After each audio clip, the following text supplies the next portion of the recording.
our life here is finite. We only have a certain amount of days, and for some people, that's like saying like life is meaningless, like we're all gonna die, nothing really matters. For me, it's the complete opposite, and that's where the frame is really important. You come to terms with like how finite we are and how infinite the world is. You can either be on one side of the spectrum or the other. It's like, do you want to live a meaningless life, or do you want to find your purpose for being here and live every day, every second, just trying to get where you're supposed to be, where you feel your story is living?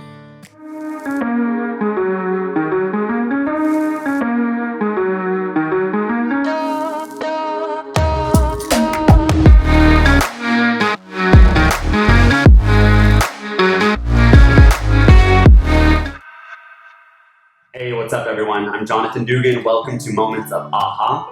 We want you to understand that nobody is coming to save you. But the good news is, we believe that everything you're looking for is already inside of you.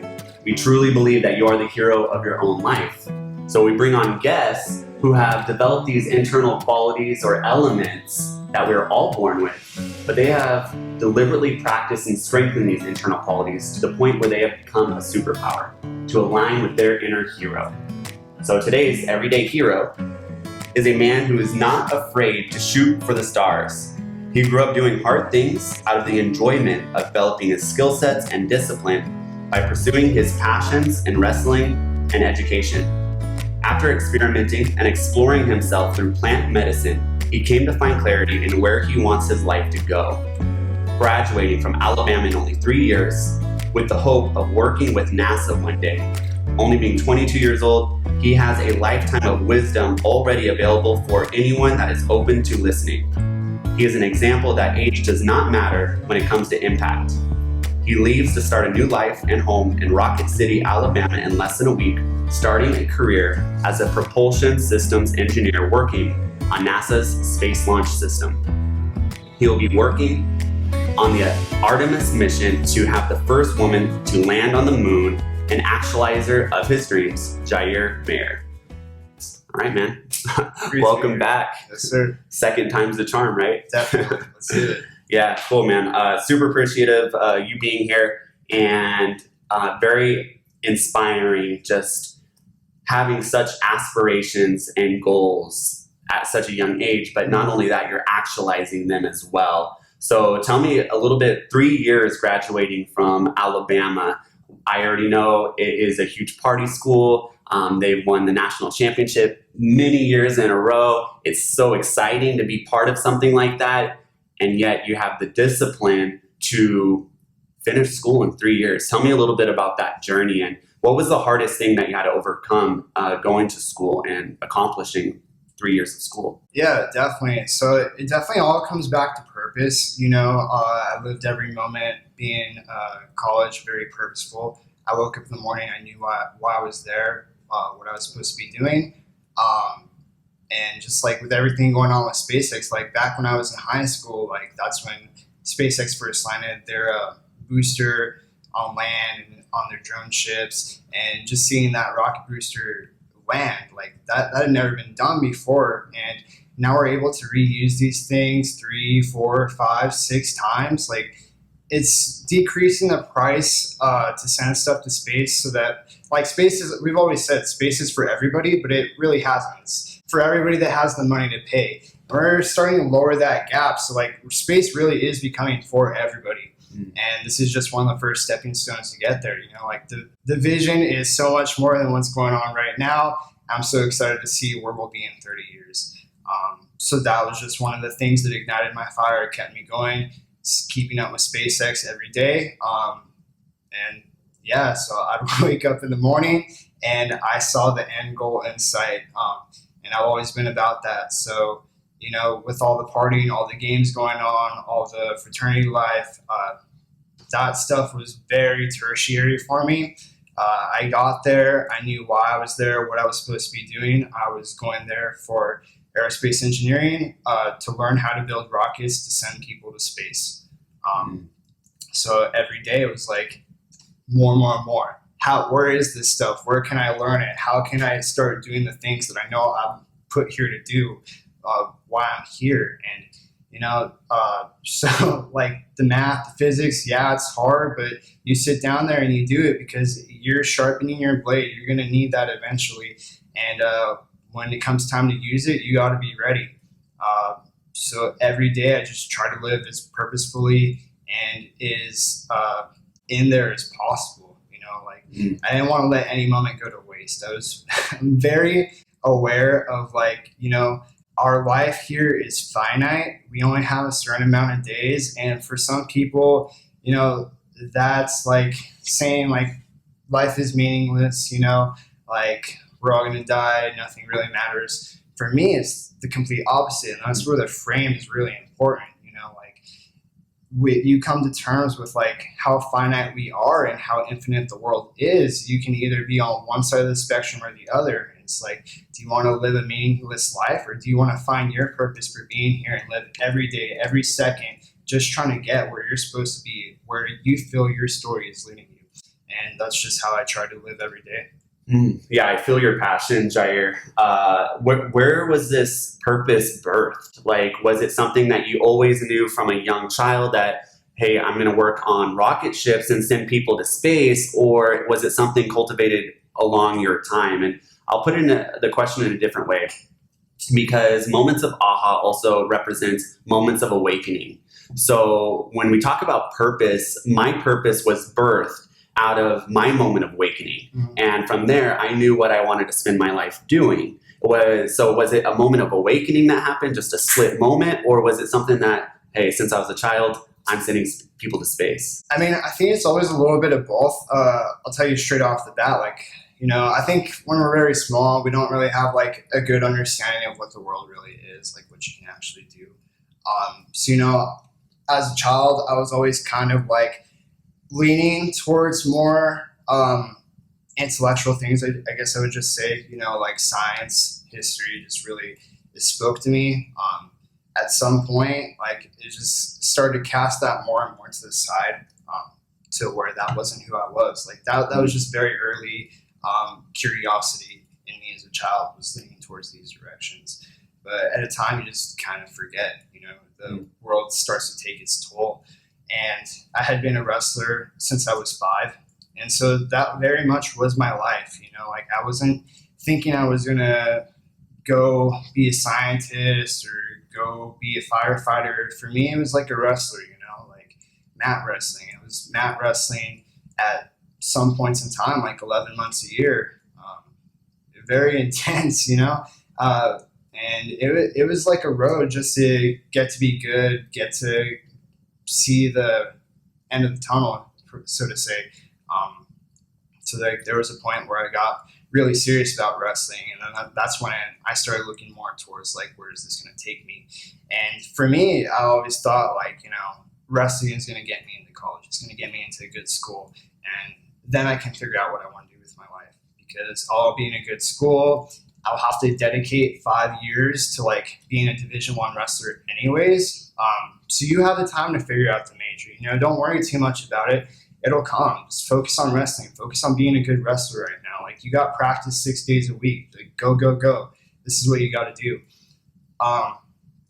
Unfortunately, I wasn't able to go to school to be a wrestler in college. Being a rebellious teen, didn't have great habits, got into a lot of trouble, to be honest with you, like my senior year. Just going down a wrong path, very wrong path. If I kept going down that way, like it was looking very bad. And basically it all came crashing down all at once, where I was not allowed to wrestle anymore. And at that moment, I had lost everything that was who I was. So I was completely lost in the wind, being a wrestler was who I was, and now I wasn't that. And I had no idea what school I was going to. I had no idea what major I was going to do. So it started a search for me, a really strong search about what it means to be a human, what it means to be me, why am I here, and coming to grips with basically, choice, the power of choice. Being a senior and knowing you're going to college is like a big step in your life. depending on what major you choose, where you decide to go to school, that could determine like the next 4 years of life, 4 years of your life, like where you live, who you meet, what you end up doing. And I just had no purpose at that point. So it was very scary, like a very big monster just in the path of my life that I needed to conquer. I had always been interested in consciousness since I was like 16. So I heard the voice of like inside me, like your intuition pulling you somewhere, but I didn't really know what that was yet. I just knew that this was something really interesting. I heard people talk about it. It was starting to become more mainstream to talk about like just consciousness in general. And I hate to say it, but like, just Joe Rogan being on YouTube and telling his stories and having interesting conversations with people just really got it going. It gave people the confidence to start talking about their own experiences and how they came to be who they are. And I just heard the call of plant medicine, and I knew it was something I had to go seek out and something I had to go do. Being in high school, it's hard, like you don't have the resources, you don't have the support to go heed the call of this plant medicine. But I knew it was for me, and I knew it had some answers that I needed to go see. So just through my own conviction, I found a way to facilitate these experiences here. And yeah, so what happened was I had a transformative experience that gave me my purpose in life. So the way I like to tell it, and it's hard because it's something transcendent, it's something ineffable. So like a lot of the things I'm saying, it's like, it's beyond words. So it's me trying to put it into words. Okay? Yeah, absolutely. It's the translation of, the experience that's in your inner body. Mm-hmm. And in a sense, in plant medicine, you seem like you almost leave your inner body at the same time, but it's almost this beautiful relationship of the two. And language sometimes does not really give it the benefits of really the experience of what it is. But it sounds like so much so that you had a life transformational experience through this plant medicine. Yeah, which was definitely. What plant medicine was it? It was a DMT, tryptamine. Yeah. So yeah, I climbed to the top of a mountain and I had this DMT experience where basically I was shot out of my body into another realm. And this realm feels more real than our life, me talking to you right now. Like the first time I experienced that or was experiencing that, like it was like you're coming home, and it's hard to describe that feeling to people because that's honestly like, there's not many times I've felt that in my life, but I think I've pretty much only felt it through these experiences.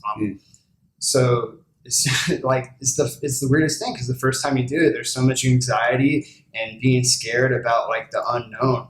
And as soon as it starts to happen, it's like, what were you worried about? Here, you've been here before. Like, yeah, it's almost like a big hug. It's a big hug, like it's comforting. It feels just like, it feels like a knowing. It's a knowing.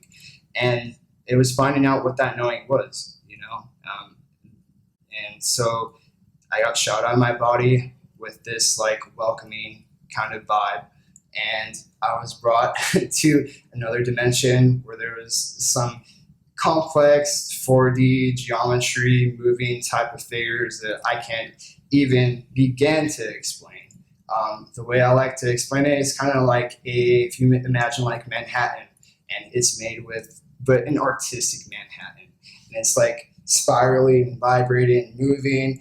And the funny thing was like, I zoomed out and there was like 3 gods right in front of the city, and they were sitting at like a table, and I come up to them, and basically the way it went, but it was again without words. It was just like experience. It's all experience, and the same big questions like, why am I here? What does any of this mean? What's my purpose? And they were basically saying, you already know. And they showed me, they're like, we're going to show you something. And so they showed me 8 different lives. And each one of those lives, like I experienced from beginning to end, like from this point of this experience to death, every single one of them. I don't remember all of them in detail, but they felt as real as like right now, like what we're doing right now, experiencing life. Like they felt as real as that. And one of them was being like a neurosurgeon. The other one was like being a high level economic person. And one of them was being an aerospace engineer, building rockets and putting people on other planets permanently. And it was not even a question. So I got done going through all those 8 different lives, and they asked me, and they're like, you can choose any one of these that you want. It's like, I already know, like, Yeah. it wasn't really a choice, but it was a choice. They're like, you can choose whichever one of these you want. And I already knew the answer. They didn't give me the answer, but I basically picked the life I'm living now in that moment. And so the next years after that experience all came to be like, I'm living out this life that I chose. And so that's why choice, every moment that you have a choice to do something, is a very important thing for me, and just experience in general. You can't let your life pass you by, and you have to point yourself in the right direction. That's your guiding light. And for me, I like to sum it up into a couple words. It was like, my purpose for being here is, I think the human conscious experience is very important.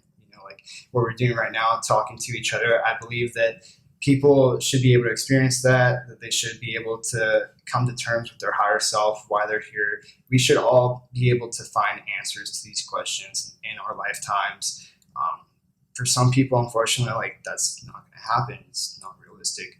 And so how can you extend basically the chance of these transformative experiences happening where you feel whole? And the way to do that is just to extend the amount of time that the human conscious experience is a thing. Humanity is a fragile species. We've been here for a very short period of time in the grand scheme of things. And we're not very resilient. We like to think we are, but we're not. There's a lot of things that we can do that could completely wipe us out. Back in the 60s, 70s, it was impending nuclear war that could snuff out the light of consciousness in an instant. That's not the only thing. Meteors have come and gone, volcanoes, earthquakes, what have you. Like a cosmic ray can come from space and wipe out all life on Earth. So we need to figure out a way that doesn't happen. I think that we're the first conscious being that's ever inhabited this planet. I'd like to keep that as long as possible. So by making us interplanetary, you kind of multiply the chance of the human experience surviving global catastrophic cataclysms. And, it's just looking way out into the future, like 30 years, 100 years, 1,000 years, 10,000 years. If we can just keep pushing this consciousness, because consciousness is a spark. And you got to kindle that spark and carry it to other planets in our universe so we can learn more about the universe we live in, and in turn be able to learn more about ourselves. And that's my whole purpose for why I'm here and what I'm trying to do. Yeah, that's such a powerful story. I've heard it a few times. We just met like a week and a half ago, and we've already hung out about 4 or 5 times. Just yeah. I love talking with you, man. And every single time I get those spiritual chills or those goosebumps over my body. And the thing is when you ask these questions, who am I and what am I here for? That does something to you. It begins this process internally, and the external universe provides the answer as well. Whatever you believe in, when you ask the questions, the answers will come if you're open to receiving it. And it can happen in so many different ways. And I just remember my DMT experience. It was, I'm curious, how long was your whole experience, like in time-wise, in physical, worldly time where we are right now? Time, because it would probably seem like you've lived multiple lifetimes in that moment where you experienced those 8 lives. Exactly. But that could have been just like a dream world. You had a whole dream, but dreams happen in only a matter of minutes. So, in our physical time, how much time was your whole medicine plant experience? Just real quick, that's the weird thing about it is that it feels more real than being here. Yeah. And 8 lifetimes that beginning to end felt as real as this experience right now. And so putting in like normal people time on that is like not really a thing, but you know, it was like 10 minutes. 10 minutes, Yeah. exactly. So that's what I was thinking, because when I did DMT the first time, I was about a 7-8 minute experience, but it is expanded in that time.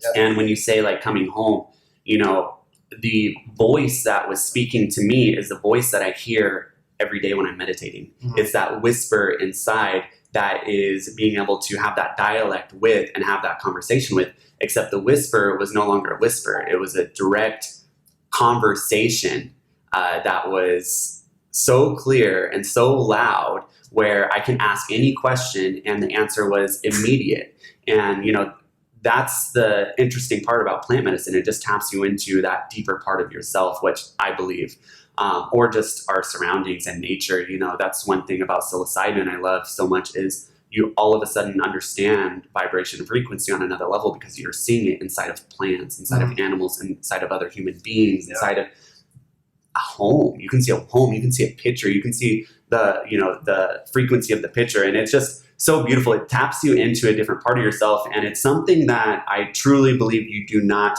need to continue, but it does open something up inside of you to get you to understand that there is more to this universe as well. Yeah, definitely.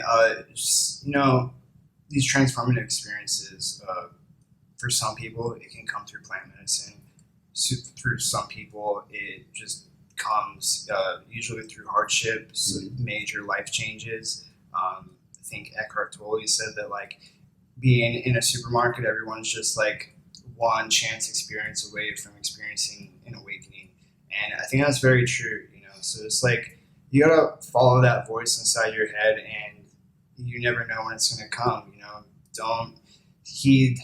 Don't go search out for plant medicine because we're talking about it if it doesn't resonate with you, you know, like it's a call. You gotta treat these things with respect.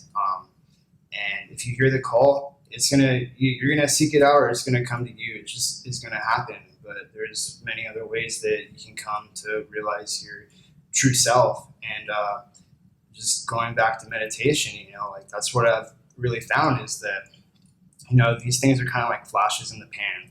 And they're very useful for showing you that there's a whole nother realm of being that's just waiting for you to like figure it out. And but these flashes in the pan are just opening you up in that moment. And how do we live life every moment, kind of taking the lessons learned from those experiences? And I think meditation, mindfulness is the answer. Quieting everything else going around in like daily life that's not in accord with why you're here. And maybe you don't know that yet, but if you can quiet the distractions, your true self, who you are, your genuine person, is going to start to show itself more, and that will come out in time. I think meditation is the biggest tool that's not being used by everyone, especially in Western society. We have so many distractions going on, news all day, mainstream media pulling you this way, that way. Work is like hectic, you know, like things going on. Everyone wants you to do everything. Check your email, social apps, you know, like you're on Instagram, just mindlessly swiping. There's distractions everywhere. So if you can quiet the distractions, you're going to figure out why you're here. And then it's how to live every moment is in there as purposeful as possible. Yeah. I couldn't agree more. Meditation is what really changed my life. And like what you said, we can tap into this consciousness or this higher purpose for ourselves in so many different ways. And mine was birthed out of my best friend, my childhood friend, passing away. And yesterday was actually 5 years exactly. And, you know, that woke me up. You know, I asked the question, you know, at 25 years old, someone that was so full of life just disappearing. And I asked the question, you know, if I would switch places with him, would I have lived a full life of purpose and passion? And I would have said, absolutely no. I had a good life. It wasn't that I wasn't living a good life. There's a difference between living a good life and one that is fulfilling and one that is reaching your potential. And one thing out of that, which I know that you enjoy doing is doing really hard things because you always evolve into the next version of yourself doing that. So with doing hard things, was that something that was also birthed out of wrestling? Or I also know that you like to do like cold showers or ice baths. Like, tell me about why are doing hard things important for our personal growth? Yeah, I think for me, it does come back to wrestling, but everyone has that hard thing in their life. Everyone's got obstacles that they need to get through. So it's how to hone these mental strengths. This mental strength is what I've always called it as a wrestler, but this warrior energy aspect of yourself that is just trying to be mentally stronger. So there's a lot of ways you can do that, and it just comes to pushing yourself. And it's because we as humans limit ourselves so much on what we can be, what we can do, what we can't be, and what we can't do. And the truth is that like our limitations are self-imposed. They're from us. Like whatever you think you can be is because you place that construct on yourself. And how do we break past these limitations? For me, it's always been like doing something really hard. Like if you fail, you get up and try it again. And once you start working those muscles, and eventually you're able to like break through barriers, and you realize that like the mind is so powerful. If you can just increase your mental strength and prowess, like the world is limitless. Like you can go out there and do anything that you believe you can within reason. But I mean, even beyond that sometimes, right? So with that being said, talking a little bit about the Artemis mission. I know that we haven't been to the moon for over 50 years, or nearly 50 years, excuse me, and we are sending the first woman to space as well. But that's not the only thing. We want to sustain life on the moon as well. So can you kind of talk to me about that, and what excites you the most about that mission that you're working on? What excites that's very hard. Everything about it excites me. But yeah, I mean, just the mission in general. So I'm working on the Artemis mission. What it is we're going to put the first woman on the moon, but with other astronauts, and we're going to put them there essentially permanently. So right now we've had a pretty permanent presence on the International Space Station. We just want to extend that. Like we've been to the moon. Let's go back there and let's start setting up moon bases. Let's start setting up ways for scientists to do their job on another planet. It's going to give us a lot of opportunity to learn, and it's also going to give us an opportunity to set up a staging ground to reach further out into the system. Mars is always on the headlines. It's like what we're trying to do, and it's definitely on the horizon. And for us, we believe that we have to go to the moon before we can go to Mars. It's the stepping stone, but very much the same mission. So we need to go back to the moon permanently so we can go to Mars. It's not just NASA, like commercial industry is getting into it. Other countries, like I like to call it the space renaissance. We're in the space renaissance, the psychedelic renaissance, the consciousness renaissance. Like it's a unique time to be living in, and there's just so many people trying to establish an economy out there, establish a permanent presence, do science, and it's just so amazing to be working on. Yeah, that's really cool. And something that I really love about you as well, man, is that obviously being an engineer, you have to be left brain, very logical, very analytical. You have to actualize and do what you think and how you feel. You have to actually do it, right? Yeah. So very practical, but you're also so spiritual, and just you have that beautiful balance. And this quote that you shared with me, that is one of your favorite quotes. I'd love for you to kind of expand on that, if you may, but it's from Carl Sagan, and science is not only compatible with spirituality, it is a profound source of spirituality. So tell me a little bit about that quote and kind of what spirituality actually means to you. Have you ever watched anything from Carl Sagan? No, I haven't. Oh man, you definitely have to. You go watch the original Cosmos. This man, he was the first one to basically set up the Planetary Society. But the Cosmos series was just like one of the base, like it was such a good scientific series that was like based in fact, but there was an art to it. There was a beauty to it. Like there's things we don't know out there, and he was getting you really up close and personal with like what we don't know. There's so much in the universe that we don't know, and that's where the spirituality comes in for me. Like we're trying to do things in a very scientific way, but they're prompted by very irrational kinds of things. Like why did people go to the United States? Why is there a sense of exploration? It's very irrational, especially for space. Like we have everything we have that we need here. Everyone says like, let's focus on Earth. Yes, we should focus on Earth. But, Yeah. but we need to look outwards. There's just so much mystery there, and that's really what it means. Like there's so much in science that we don't know, so many questions. Like the reason science exists is because there's so many questions that we don't have the answers to. And once you figure something out in science, you have a working theory that's testable and proven. It brings up hundreds more questions that you need to answer, and it's a never-ending process. So like the beauty is found in the questions that we don't have the answers to, but it's also a forward progression to figure out the answers.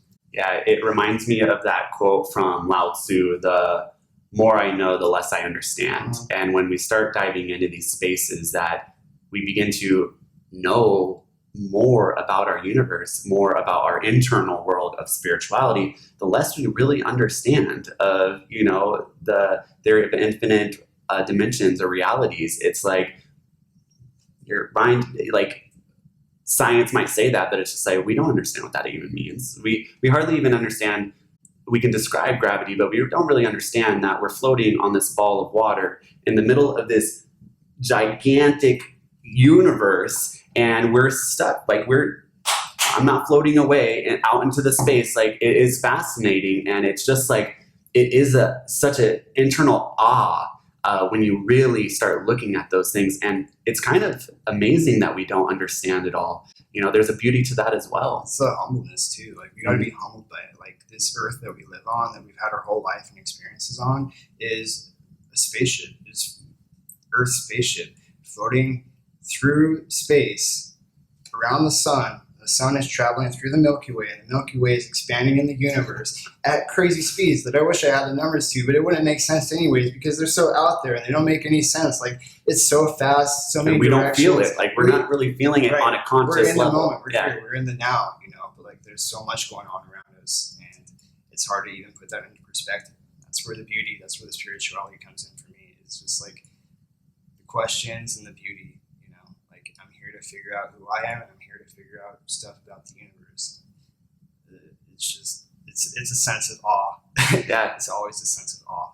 So switching directions a little bit, to accomplish what you've already accomplished, getting to be able to work with NASA, and you're leaving next week to Alabama and going to school, you have to have immense focus, like superpower focus. Tell me a little bit, what techniques have you used to develop your focus and your discipline in that space of study, and also physically as well, since I know that you wrestled for so long? Or even another thing that you love to do is rock climbing. And I love rock climbing. It's such a beautiful metaphor for life. So how does focus play a role and discipline play a role in not only the physical essence of life, but also the study work that you have to use your brain so much to accomplish something? Yeah, I think focus is important with anything. Like you can apply it to anything. Just like I'm looking at a guitar right now in your room, and like if you want to learn guitar, you got to put the time in and the effort in to actually learn how to play guitar. And then you just got to find the methods and tools that are going to teach you to be able to strum the chords, learn the notes, and play a song. So very much the same thing with anything. Like if you want to become a scientist, then you got to focus in on like what you even want to be a scientist in. So the first thing, it's very important that you got to choose something to focus on. You can't be a ship that's rudderless in the ocean, like have a direction that you're going. So you pick the direction, and then there's some methods. So definitely for me, I think, the sooner you adopt meditation, I always think the better. But it's hard. And so just normal study techniques that you could use, like search them up on Google, on YouTube. There's a lot of good ones out there, and those really helped me. I think that there's a lot of self-help books, like maybe Tools of Titans with Tim Ferriss. Tim Ferriss is really good at giving you the tools that you need to go out and do the thing that you want to do. And I think those are very useful. So for me, kind of like a study technique I used to use was I would open up a book and I'd choose what I'm studying. I wouldn't be switching back between different subjects. I would focus okay, I'm doing thermodynamics homework today. And so I'd put on my timer 20 minutes. Okay, 20 minutes, you got to focus in, do these problems, learn the material. And then you get 5 minutes of total distraction. Go walk around your house, go for a run, go get something to eat, do something that completely gets your mind away from being at the desk. And you do another 20 minutes of focus. And what it is it's just developing that muscle in you that's able to focus in down on something and get really good at it. And I think that mindfulness is really important. So again, distractions, you want to get rid of as many distractions as possible, because distractions are always trying to pull you away from that object of focus. I think that's pretty much the thing. And then I'll always say be active, if you can find something to be active in that you enjoy, that's one, a great stress reliever, and not being stressed is going to help with your focus. And also, if you want to progress at whatever active thing you do, you got to be focused. So coming back to rock climbing, climbing up that wall, if you're unfocused trying to get to the top or know what your route is, you're going to fall, Yep. And so rock climbing is really cool. And I like what Alex Honnold always says about rock climbing, because, when you're in there, all that matters is you and the rock face, So that's really presence. Yeah, definitely. That's such a great answer, Jiar. Just to reiterate, so everyone's hearing it correctly, is first, you have to have a point of attraction. You must know what you want to focus on. You must have direction, or else you can end up anywhere, right? If you don't have a map, if you don't have your GPS set, then you can be driving for forever, for a lifetime, as most people do that don't have direction. First, have to have direction of what you want, and then you begin to focus on it at bite-sized pieces, whether it's 3-minute meditation to develop that focus of sitting with yourself in stillness, or if it's 20 minutes of studying and then allowing yourself the freedom to be distracted. But I think that was such a valuable answer. Also, just real quick, journaling too. Oh, yeah. If you start keeping a journal every day, it helps too. If you can pick something to focus on, then every journal entry, put whatever you want in there. But if you have a particular thing that you're trying to do, or you're trying to focus on, or become, just kind of write each day your progression towards that one goal, and you're able to track your progress and change things in your habits and who you are to get where you need to be. So I think journaling every day is really, really important. It's hard, to keep a journal every day, which is something weird with meditation too. Just sitting there in stillness is very hard, especially at the beginning. And you're just sitting there. Why is it so hard? Yeah, muscles that you need to train, definitely. Well, that's the thing, is it's everything in life is just a practice. I have a 2.5-year-old son, and I watched him go from sitting up to crawling to standing up and falling down over and over and over again, learning how to use his fingers. We forget that everything in life is not just given to us. It is a practice. And journaling, I couldn't agree more, is a very, not just useful tool, but anyone that's ever done anything, anyone that's ever been extremely successful in whatever terms of success, it could be anything, that's done anything for our history of our world or culture, journaled and wrote it down. They documented what they were doing and their thoughts and their emotions. And going back to Tools of Titans, Tim Ferriss talks about the artist's way a lot, and morning pages. And my roommate is into this right now, and literally just 3 pages every morning, just scribbling down his thoughts, because it's a release. So anybody that's not journaling right now is kind of resistant, because maybe it would be considered a diary or something like that. It would, depending on what you use it, right? And because when I was younger, that's what I people around me would have called it. But it is one of the most powerful tools I've ever used. Definitely. So last question. There's a lot of individuals right now that probably feel stuck, feel uncertain, lost right now in time, lack of direction, right? What kind of advice or encouragement do you have for them to take a step out of that space? Yeah, I think we're living in a very unique time where a lot of people are stuck. They have a lot of downtime, and the road ahead is not looking too great. So for some people, but I'm very optimistic. I think I want to clarify that. I think everything's going to get better. It looks good, But for some people, it doesn't always seem that way, especially if you're stuck. Yeah. And so if you are stuck, I would just recommend, changing things up somehow. Maybe you got a lot of time at home. You're probably working. Most people are working from home nowadays. And so you are working, but you also have the time to go and chase the things that you've been wanting to do for so long. And so if there's a new skill that you want to learn or something that you want to go do, then just go do it. And, there's some things we can't do, unfortunately, right now. But I hope that this moment of reflection is letting you realize what you really want out of life. And so when things do get better, you go out there and you go do those things. Make sure you write them down. If you can't go do something right now that's really upsetting you, make sure you go do it when you can, and maybe write down why. Why is that pushing you the wrong way? Why does it upset you that that's not something you're able to do? Obviously, it means a lot to you. So just always follow that little voice in your head that's always been there, that's trying to get you to experience life on your own terms. And I think YouTube and Google is a very important tool. Us as humans have access to so much information nowadays. You can learn anything you want to through the use of the internet, especially YouTube.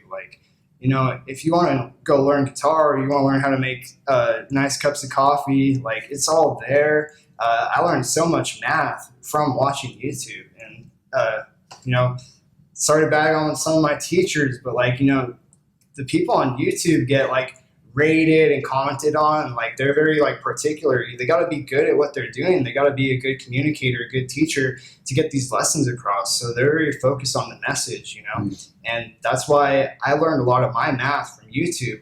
They were just better at connecting with me, getting me to learn it, so just follow the voice inside your head. And if you feel the wind's going in a certain direction, follow it. If you're stuck, you need to change somehow. Just change up. Don't be stuck on the same path. Change something up. Find a new hobby. Go out and do something. We're here to experience life. Go out and experience something new. Yeah, so I know that was supposed to be the last question, but I want to just widen that gap a little bit of everything that you just said. One is the lenses in which you see your situation in, right? Because if you're stuck, how you described it was, it might seem like the world's not going in the best place, right? Yeah. But you automatically was but that's not how I see it, because you have purpose and a vision going forward. So it has to do a lot with the lenses in which you see your situation. One, to do something different. If you want different results, you must do something different. And 3, don't be afraid to learn and expand your skill sets, because you have all the tools at your fingertips. And, if you want to do something, write it down and figure out a way to do it.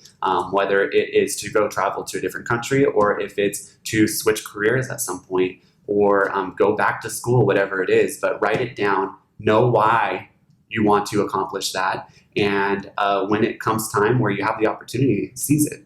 Yep. Did that sound about the things that you said? Sounded good. You summed it up great. Okay, very cool. And I will ask one more now. If you can choose your own internal superpower, what would you choose for yourself? It's going to take a while.